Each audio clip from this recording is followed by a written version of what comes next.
Warm hello from Redwood City here at the Insight Meditation Center. And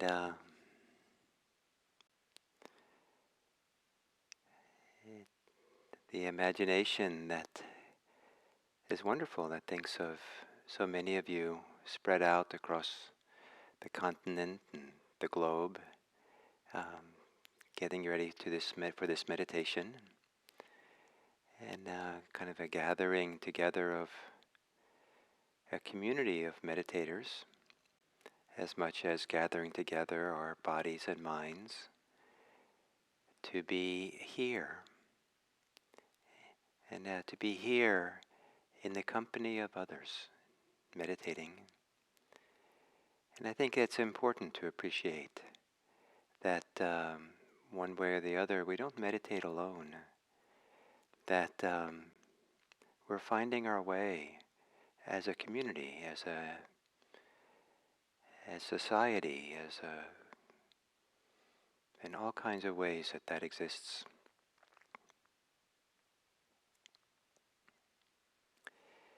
So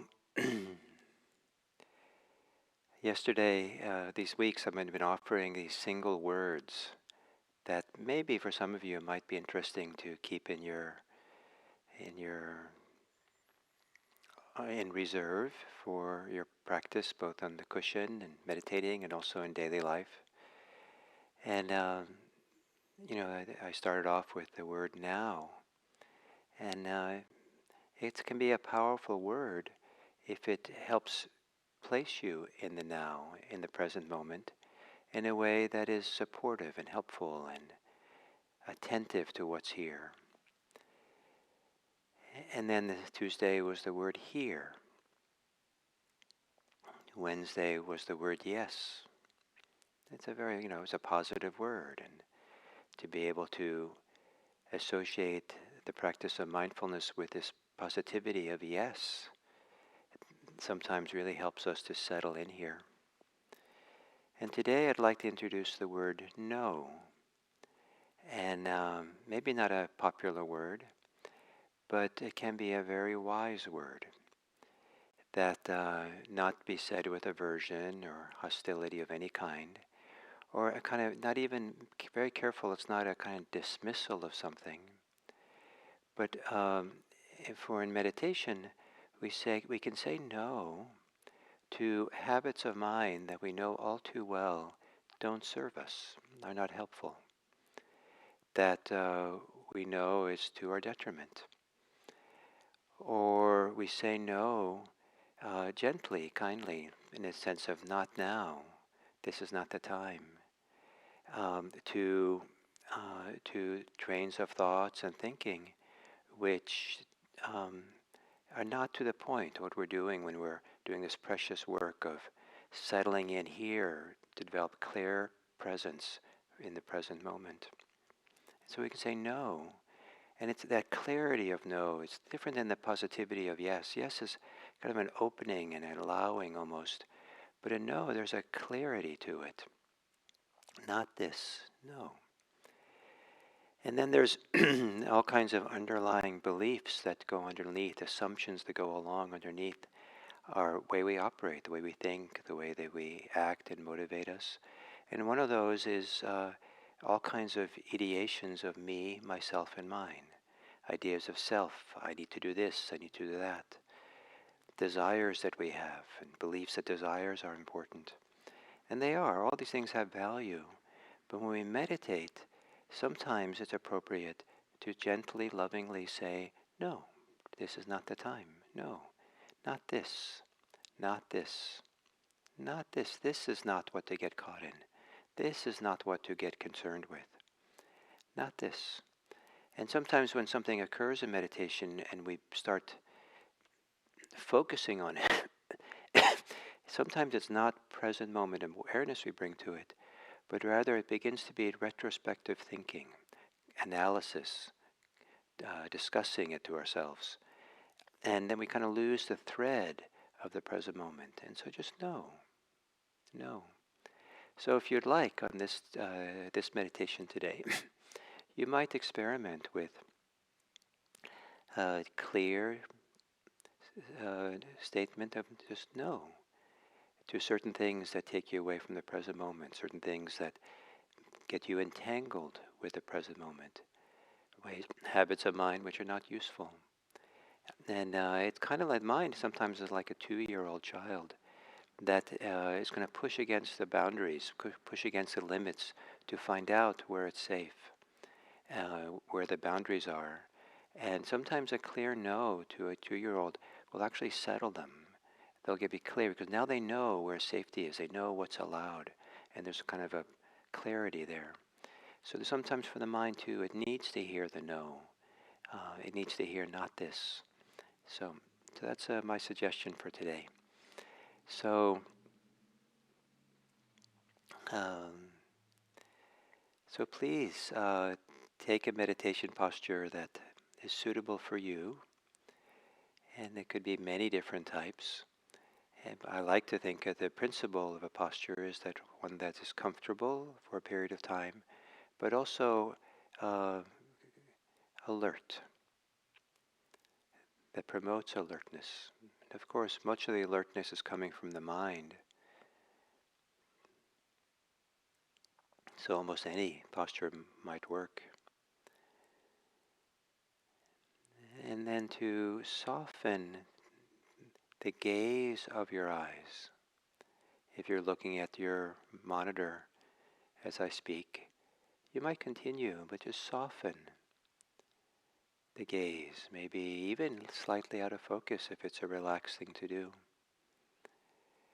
And maybe even then taking your gaze and pointing it down 45 degrees towards the floor, maybe.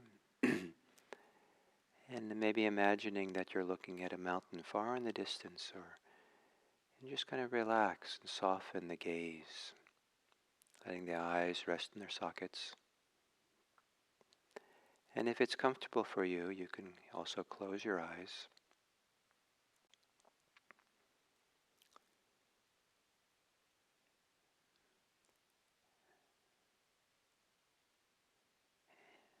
And then to gently, carefully, taking a few long, slow, deep breaths.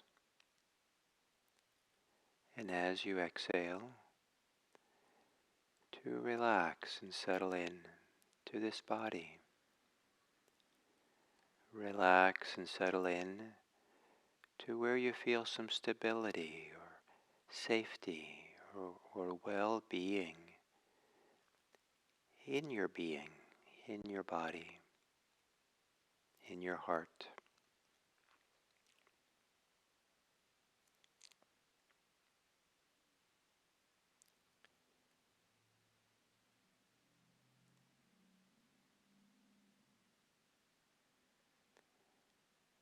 And letting your breathing return to normal. And continue maybe for the next 3 breaths to relax your body, face, shoulders, belly.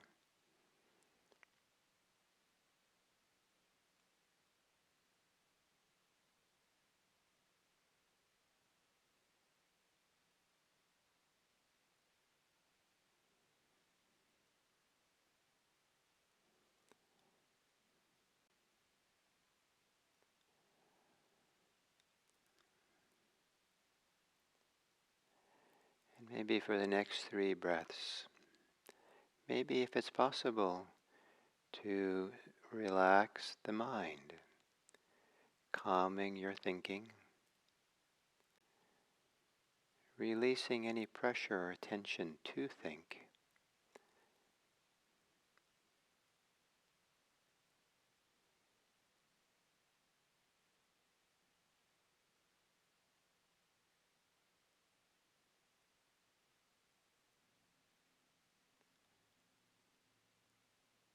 And then to settle into the body's experience of breathing.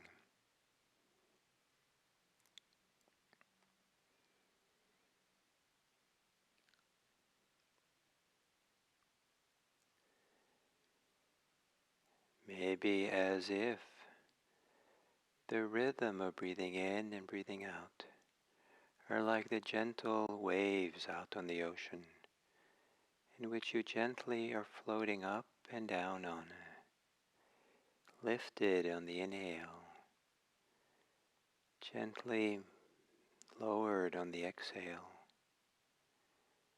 and feeling the rhythms, breathing in and breathing out, as if it's a rhythm that can allow you to relax and feel comforted or feel safe.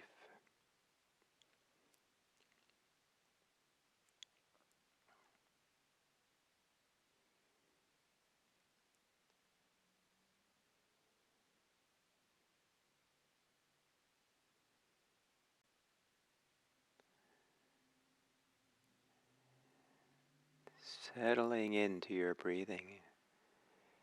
And if there's anything that takes you away from your breathing, thoughts, maybe even feelings, if it seems appropriate, you can gently, clearly say, "No, not that, no," and continue with your breathing. But if it does, no doesn't make it go away or stop, then maybe make it the object of mindfulness.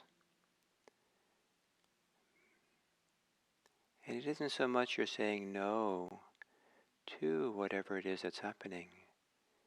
You're saying no to your involvement with it, your concern with it,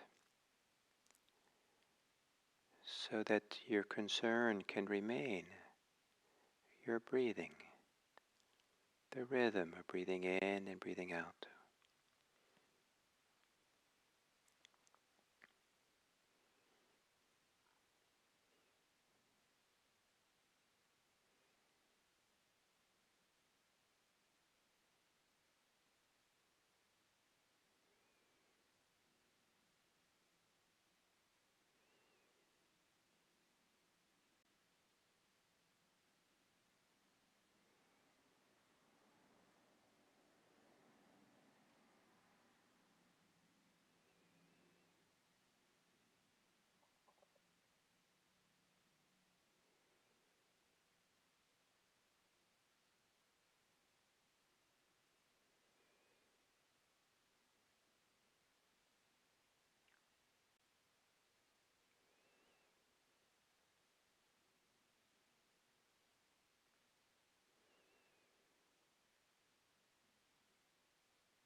If you are thinking more than you're meditating, say no to thinking. Remind your mind, not now, no. And always, when you need to, begin again with your meditation.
And then as we come to the end of this sitting,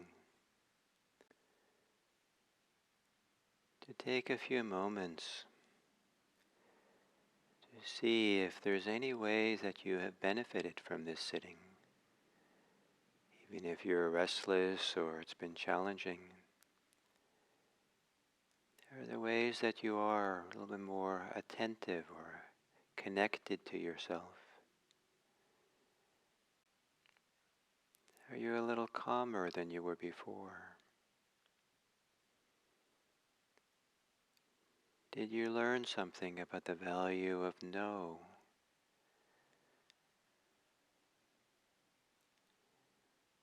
That might help you better to say yes to mindfulness, to being present.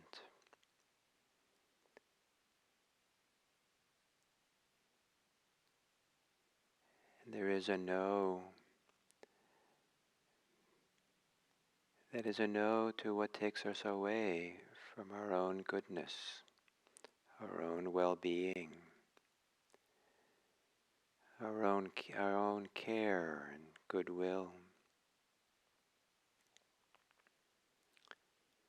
And at the end of the meditation, reflecting a little bit about how we might have benefited,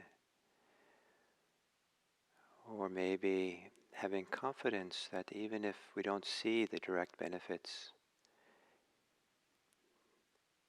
there are unknown benefits from doing this practice. And whether the benefits are known or unknown, in the last minutes of the meditation, to dedicate them to the welfare and happiness of others. Somehow imagine that they spread from you out into the world. And somehow or other, direct and indirect channels of contact with others. The benefit of this meditation practice, may it be that it spreads out across the lands and seas to touch all beings so that they benefit as well. May the people in Afghanistan benefit from our meditation, maybe by increasing our capacity to care and to be inspired to improve the lives of people there, or maybe the peoples we can support and help much closer. May our care extend to the people of Haiti. There's so much struggles, in some ways, maybe people who feel forgotten by the rest of the world. May we not forget them.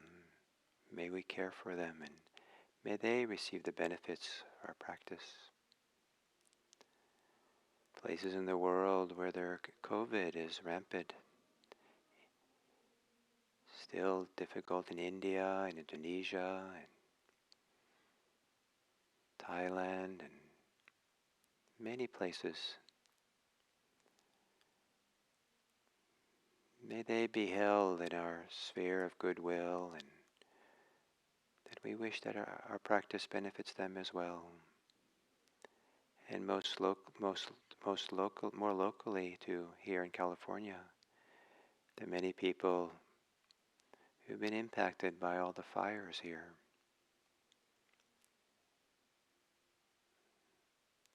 Lost their homes, their communities. May it be that our practice here is for the welfare and happiness of all beings, including ourselves. And as we benefit, may it benefit others. May all beings be happy. May all beings be safe. May all beings be peaceful. And may all beings everywhere be free.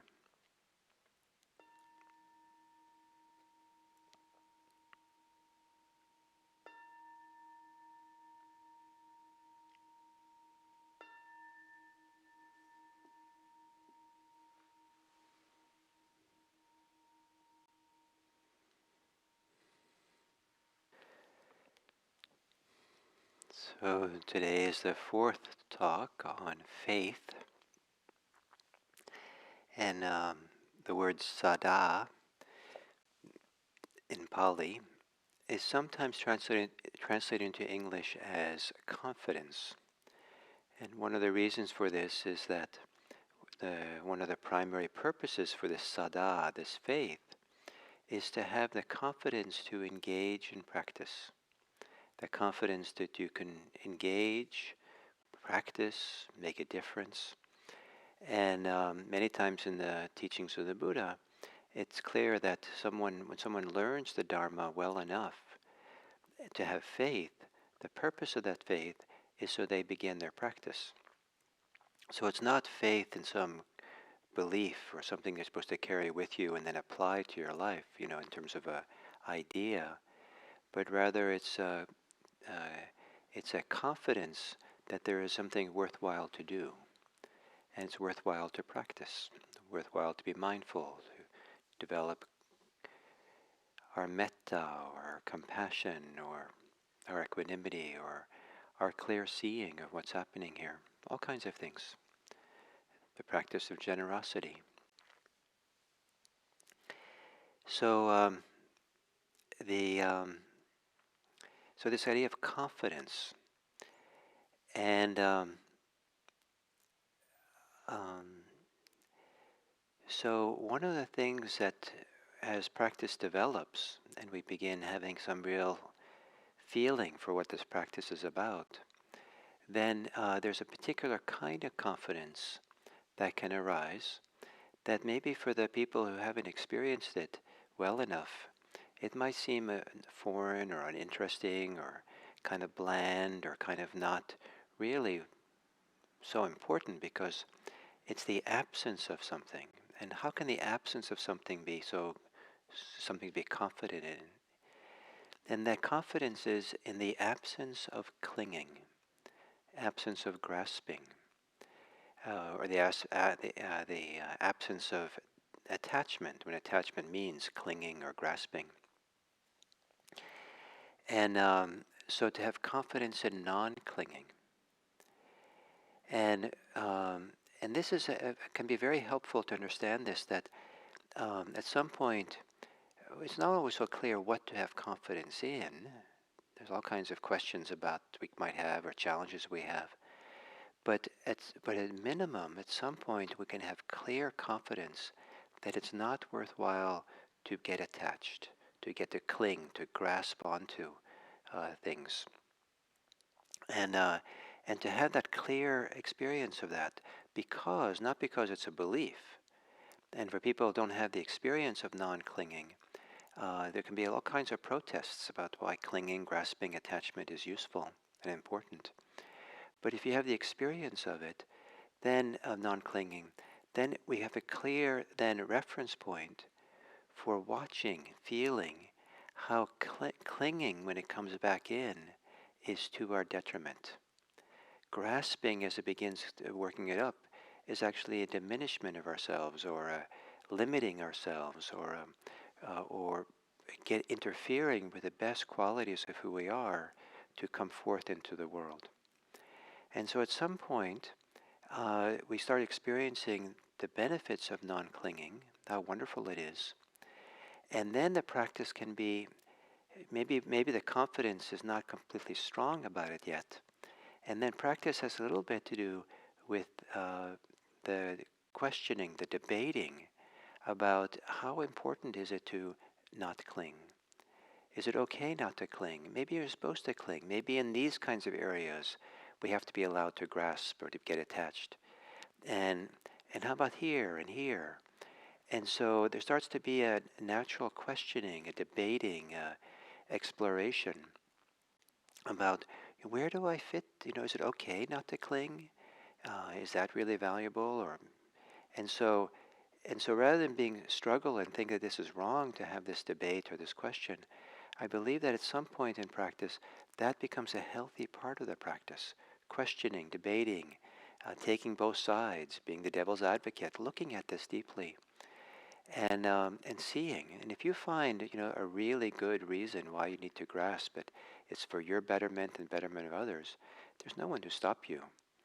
But if you really are mindful and carefully attentive, and have really experienced the peace, the well-being, the benefits of non-clinging, you might start having confidence in non-clinging, have faith in it, trust it. And so then the faith, the sada, is not a belief system. It's not in something that you've been told is a good idea, like practice.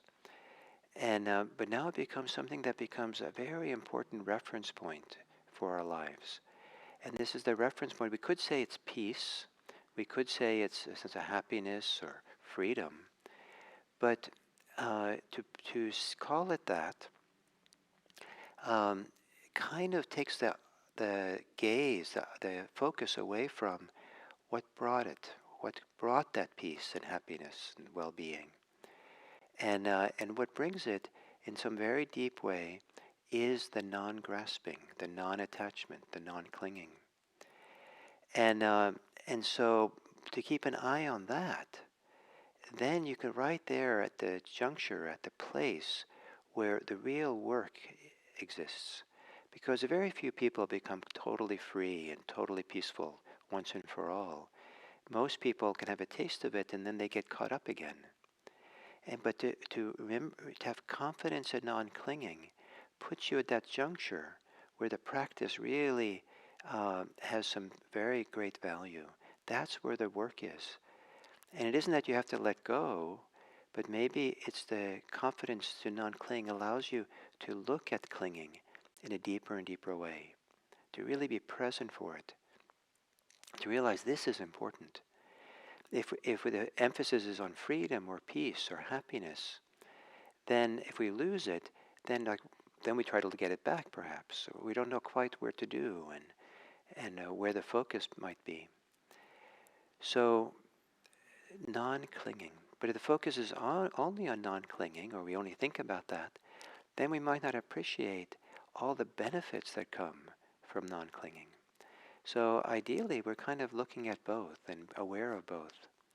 For someone who just begins to practice, I think that the benefits of non-clinging and the well-being that comes from it is right there at the beginning, perhaps, or early on. But in maybe, I don't know, I don't want to diminish the value of it, but in maybe small ways, maybe mundane ways, ordinary ways. Just the shoulders relax a little bit. That's a letting go and a sense of well-being that comes. There's a little bit more calm in the mind. But as practice gets deeper and deeper, or fuller and fuller, then the value, the experience of non-clinging becomes richer and richer. And at some point, the confidence becomes phenomenal, strong confidence, where we realize that there's nothing that's worthwhile losing the non-clinging for. That all the things we need to do and take care of in this world, we can take care of better with non-clinging. It's a difficult place to have confidence in because many times the world, family, friends, people in the world, expect us, want us to get anxious or get caught or participate in the attachments that they're involved in, and to show that we care by getting afraid or anxious or being angry or upset by things. And so it's a little bit hard when the people around us expect us to behave in ways that call back our clinging. But to really discover strong confidence in clinging and non-clinging, and not to succumb to the social pressures to be otherwise. This is also another place where, it's not easy, and that's where the debates come up, or the explorations, or the deeper looking at what's going on that's necessary. But, keep coming back. And I think the one way to understand the path of Buddhist practice, it's a path to a greater and greater appreciation of non-clinging, greater and greater confidence in it and non-clinging. And in doing so, discovering the tremendous, what follows in the wake of that, the tremendous sense of well-being, freedom, happiness, peace, clarity. There's many words for what follows in the wake of non-clinging. And we don't want to reify any of it or latch on or cling to any of it. And by keeping the focus on non-clinging, then we don't cling to what is wonderful. But non-clinging opens the door to what is wonderful.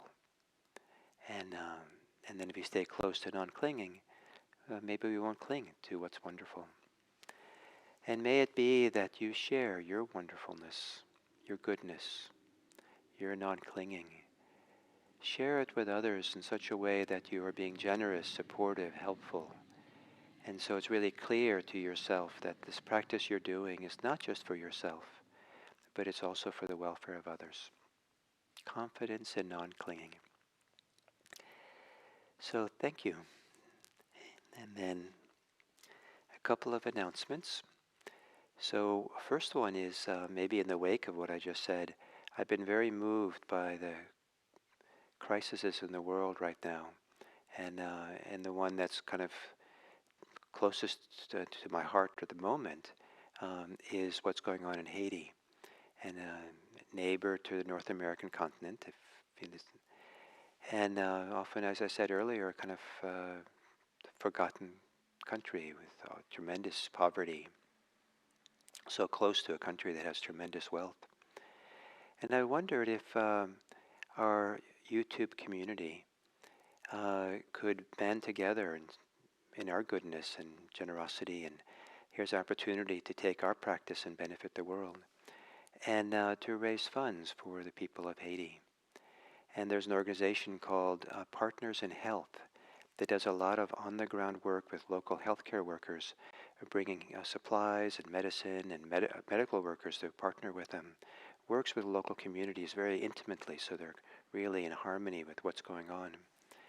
So what I'd like to propose is you can certainly make a donation directly, but I'd like to propose that tomorrow, Friday, and maybe Sunday also for the IMC community more widely, is maybe if you make a donation, any donation you make to IMC through the kind of the online button, I think it's on the YouTube page, the link to it, under any donations, IMC will turn around all of it and give it to Partners in Health. And that would be lovely if we could come together like that. So tomorrow and Sunday. So I'll announce it again tomorrow. And the other announcement is that tomorrow, after our the little Dharma that I do, I'll provide a Zoom link, and then we can have a community meeting for those of you who can.